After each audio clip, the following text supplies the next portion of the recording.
Blood sugar rarely causes trouble all at once.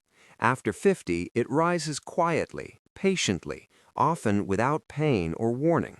Many people wake up feeling tired, foggy, or unusually hungry and never suspect their blood sugar is already shaping the day ahead.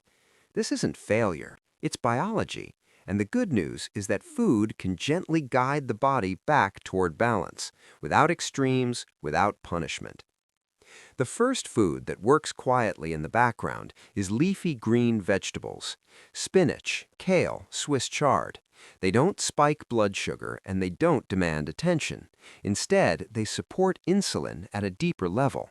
These greens are rich in magnesium, a mineral that helps insulin move glucose from the bloodstream into the cells.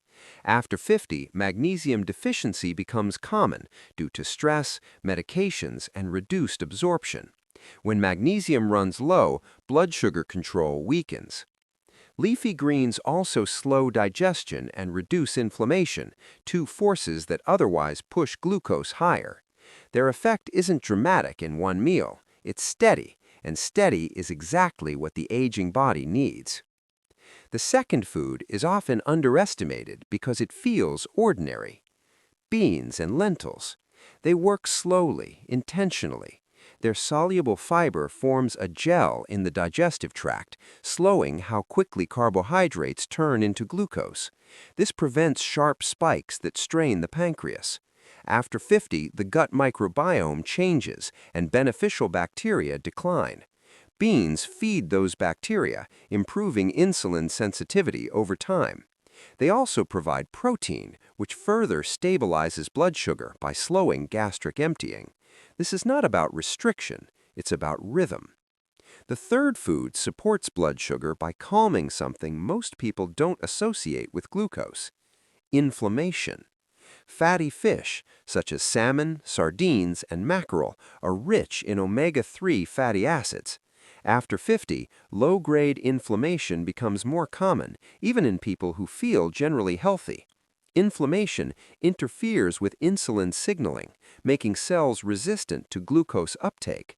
Omega-3s improve cell membrane flexibility, allowing insulin receptors to work more efficiently. This means sugar can move where it belongs without resistance.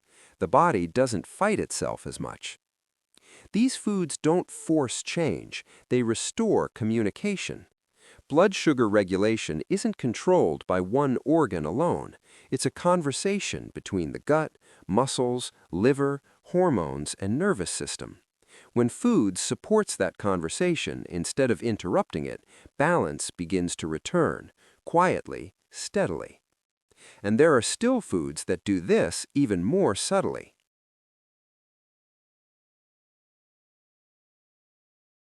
Another food that plays this quiet role is nuts, especially almonds and walnuts.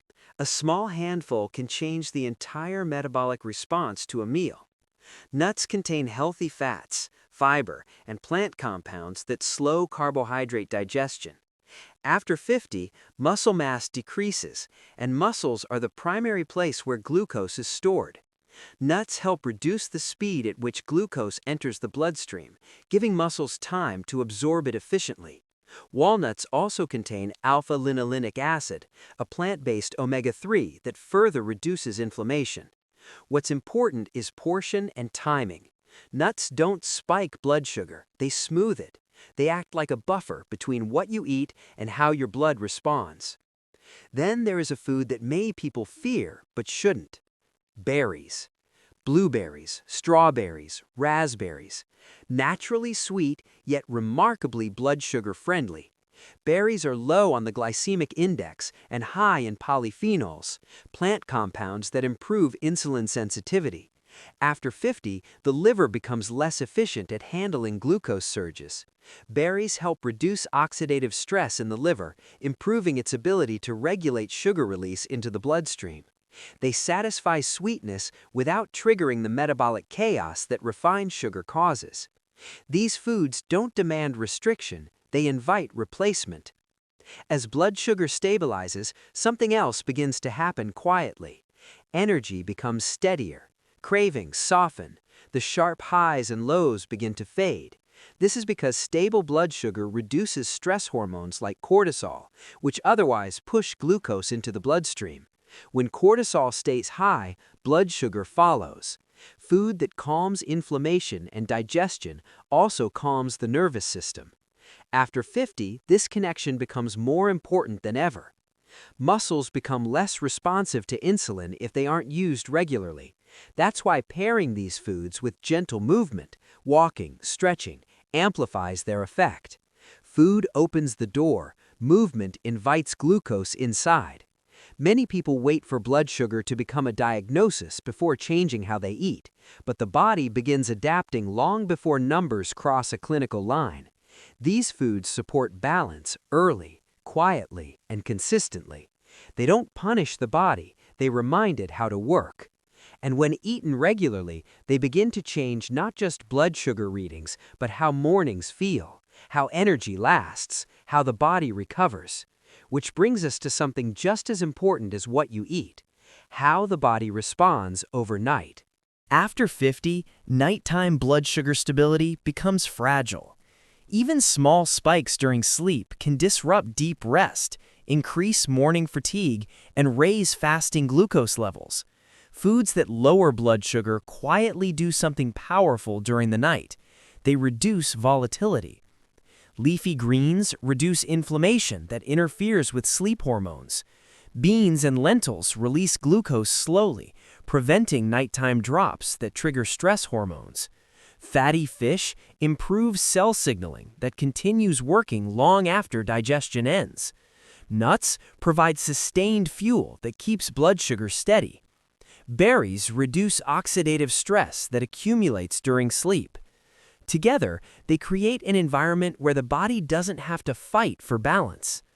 Over time, the pancreas works less frantically, insulin becomes more effective, the liver releases glucose more calmly, muscles store energy more willingly. These are not dramatic changes, they are quiet corrections. That's why these foods are so often underestimated. After 50, the body doesn't respond well to extremes. Crash diets, sudden eliminations, aggressive restrictions, these raise stress hormones and worsen insulin resistance. The body becomes defensive. Blood sugar becomes unpredictable. But gentle consistency does the opposite. It signals safety. And when the body feels safe, it regulates itself better. This is why people who shift toward these foods often notice something unexpected. They wake up with clearer minds, less stiffness, fewer cravings, more stable energy. Not because blood sugar is being forced down, but because the systems controlling it are no longer overwhelmed. Food becomes information, and the message these foods send is simple: you are supported. Blood sugar control after 50 isn't about perfection, it's about rhythm, repetition, choosing foods that work quietly in the background while you live your life. When the body no longer has to fight its own fuel, it frees energy for healing, movement, and clarity.